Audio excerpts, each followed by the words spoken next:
I want you to imagine a very ordinary evening. It's a weekday. You're tired, but not exhausted.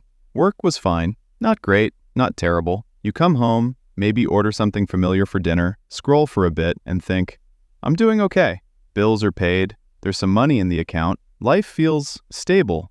And that's exactly why this decade is so dangerous financially. Not because people in their 30s are reckless, but because most mistakes at this stage don't feel like mistakes at all. They feel like normal life. They're quiet, they're slow, and by the time you notice them, years have already passed. When people think about financial mistakes, they imagine obvious ones: debt explosions, bad investments, big crashes. But the mistakes that shape your future the most rarely announce themselves like that. They show up as habits, as decisions you don't even remember making, as paths you sort of drift into. And in your 30s, drift is expensive. Here's the first misunderstanding most people have. They think their 30s are about getting settled, getting comfortable, finally relaxing a little after the chaos of their 20s. And on the surface, that makes sense. You've worked hard. You've earned some stability. You're not trying to figure everything out anymore. But comfort has a strange side effect. It lowers your alertness. You stop questioning things that deserve questioning. You assume that if nothing feels broken,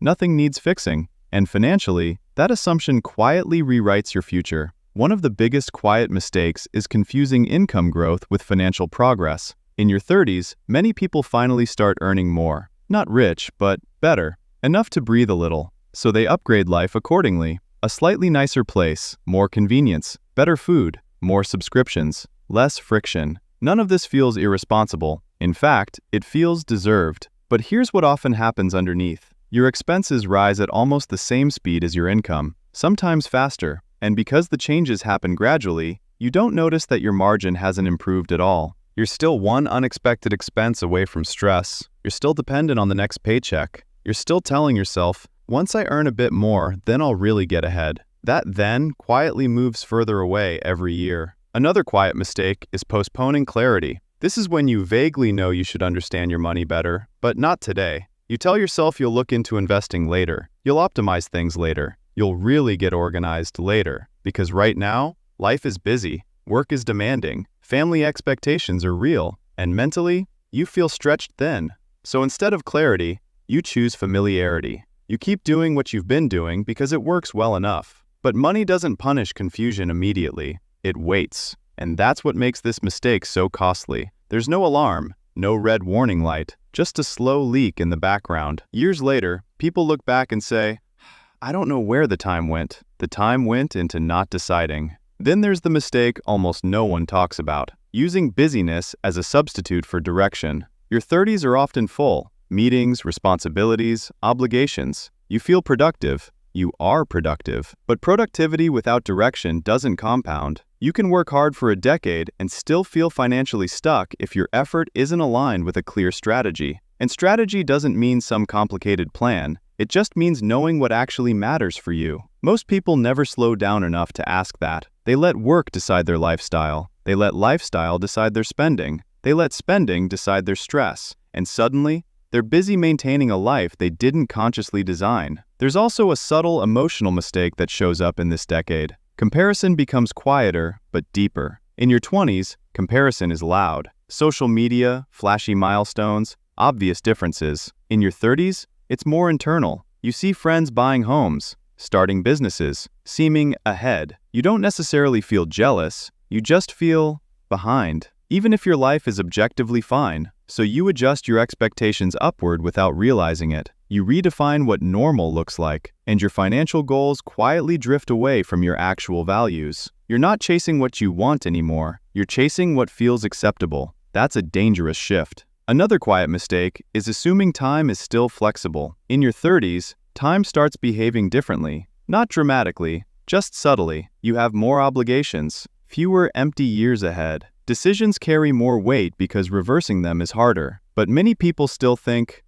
I'll fix this later. Later when there's more time. Later when things slow down. Later when it feels easier. Later rarely comes. And money is deeply tied to time. Not just through compound interest, but through energy, through attention, through willingness to change. The longer you wait, the more inertia builds. Now let's talk about a mistake that sounds responsible, but often isn't. Over-prioritizing short-term security at the expense of long-term flexibility. This might look like staying in a job you've outgrown because it feels safe, or structuring your entire life around predictability, even if it limits growth. Security matters. Of course it does, especially if you've experienced instability before. But there's a difference between stability and stagnation. When all your decisions aim to avoid discomfort, you often end up avoiding opportunity too. And opportunity is where financial leverage usually comes from. Not risk for the sake of risk, but intentional discomfort with a purpose. Many people don't realize how much their finances are shaped by what they refuse to feel in the short term. Here's the turning point most people never have. They realize that money in your 30s isn't about optimization, it's about alignment. Alignment between how you earn,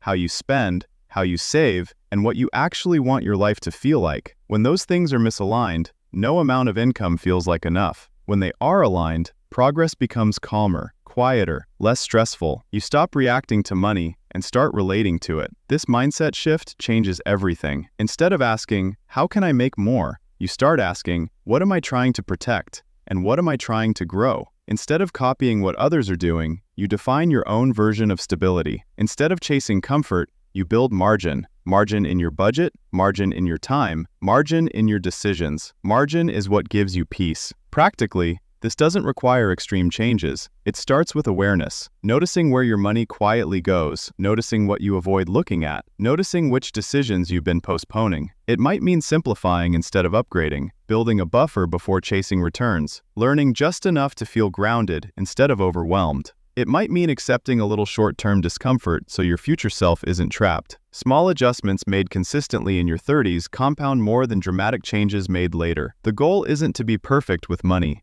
It's to be honest. Honest about what you want. Honest about what you're trading away. Honest about whether your current path actually leads where you think it does. When you're honest, money becomes less scary, less emotional, less heavy. It turns into a tool again, instead of a source of quiet anxiety. I want to leave you with this thought. If you're in your 30s and you feel like you're doing fine but not moving forward, that doesn't mean you've failed. It usually means you've been surviving efficiently. And survival, when extended too long, starts to feel like a ceiling. Progress doesn't come from panic. It comes from clarity, one calm decision at a time. You don't need to fix everything this year. You just need to stop drifting. Because the most expensive financial mistakes aren't loud, they're the ones that feel normal. And once you see them, you can choose differently, slowly, calmly, on your own terms. That's more than enough.